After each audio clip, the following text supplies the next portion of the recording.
ಕರ್ನಾಟಕ ಸೇರಿ ಪಶ್ಚಿಮ ಬಂಗಾಳ. ಹೌದು, ನಾಳೆ ಚುನಾವಣೆ ಇದೆ. ನಮ್ಮ ವಿಶ್ವಾಸ ಇದೆ ಕರ್ನಾಟಕದ ಎರಡೂ ಉಪಚುನಾವಣೆಯಲ್ಲಿ ನಾವು ಮಾಡಿರುವಂಥ ಕೆಲಸ ಮತ್ತು ಸಾಧನೆ ಮತ್ತು ಚುನಾವಣೆಯಲ್ಲಿ ಸಂಘಟಿತವಾಗಿರುವಂಥ ನಮ್ಮ ಚುನಾವಣೆ ಕ್ಯಾಂಪೇನು ನಮಗೆ ಬಾಗಲಕೋಟೆ ಮತ್ತು ದಾವಣಗೆರೆ ಸೌತಲ್ಲಿ BJP ಎರಡೂ ಕ್ಷೇತ್ರದಲ್ಲಿ ಜಯಬೇರಿ ಹೊಡೆಯುವಂಥ ಎಲ್ಲ ವಿಶ್ವಾಸ ನಮಗಿದೆ. ಮತ್ತು ಪಶ್ಚಿಮ ಬಂಗಾಳ ವಿಶೇಷ ಆಸಾಮದಲ್ಲಿ ಗೆಲ್ತೀವಿ ಅಂತ ಎಲ್ಲ ಸಮೀಕ್ಷೆ ಹೇಳಿದ್ದೇವೆ. ಪಶ್ಚಿಮ ಬಂಗಾಳದಲ್ಲಿ ಶಕ್ತಿ ಅಂತ ಹೇಳಿದ್ದೇವೆ. ಪಶ್ಚಿಮ ಬಂಗಾಳದಲ್ಲಿ ಈ ಬಾರಿ ದೊಡ್ಡ ಪರಿವರ್ತನೆಯಾಗಿ ಇಡೀ ಭಾರತ ದೇಶದ ಮುಂದಿನ ರಾಜಕೀಯ ದಿಕ್ಕಸೂಚಿ ಬದಲಾವಣೆ ಆಗುವಂಥ ರಿಸಲ್ಟ್ ಬರ್ತದೆ.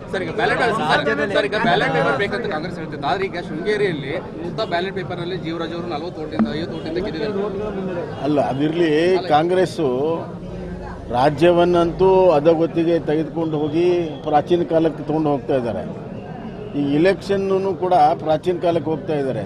ತಂತ್ರಜ್ಞಾನ ಎಷ್ಟೆಲ್ಲ ಮುಂದಾಗಿ ಒಂದು ನಿಮಿಷ ನಿಮ್ಮ ಪ್ರಶ್ನೆಗೆ ಉತ್ತರ ಕೊಡಿ. ತಂತ್ರಜ್ಞಾನ ಭಾಳ ಮುಂದೆ ಹೋಗಿ ಈಗಾಗಲೇ ಹಲವಾರು ಚುನಾವಣೆ ಆಗಿದೆ. ಕಾಂಗ್ರೆಸ್ ನೇತೃತ್ವದಲ್ಲೂ ಕೂಡ ಆಗಿದೆ. ಕಾಂಗ್ರೆಸ್ ಎಲ್ಲ ಕಡೆ ಸೋಲ್ತಾ ಇರೋದರಿಂದ ಈ ರೀತಿ ಮತ್ತೆ ಬ್ಯಾಲೆಟ್ಗೆ ಹೋಗ್ತಾ ಇದೆ. ಆದರೆ ಬ್ಯಾಲೆಟ್ ಪೇಪರಲ್ಲೇ ಮೋಸ ಮಾಡಿ ಗೆದ್ದಿರುವಂಥದ್ದು ಈಗ ಬೆಳಕಿಗೆ ಬಂದಿರುವಂಥದ್ದು ಕಾಂಗ್ರೆಸ್ಗೆ ಮುಖಭಂಗ ಆಗಿದೆ. ಸರ್, ಈಗ ರಾಜ್ಯದಲ್ಲಿ ಅಭಿವೃದ್ಧಿ ಕೆಲಸಗಳ ಕುಂಠಿತ ಆಗಿದೆ ಸರ್. ಬರೀ CM ಕುರ್ಚಿಗೆ ಗುದ್ದಾಟ ನಡೆದಿದೆ ಸರ್ ಕಾಂಗ್ರೆಸ್ನಲ್ಲಿ.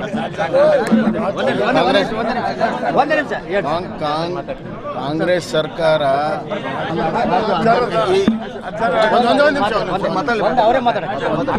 ಕಾಂಗ್ರೆಸ್ ಸರ್ಕಾರ ರಾಜ್ಯದಲ್ಲಿ ಸತ್ತೋಗಿ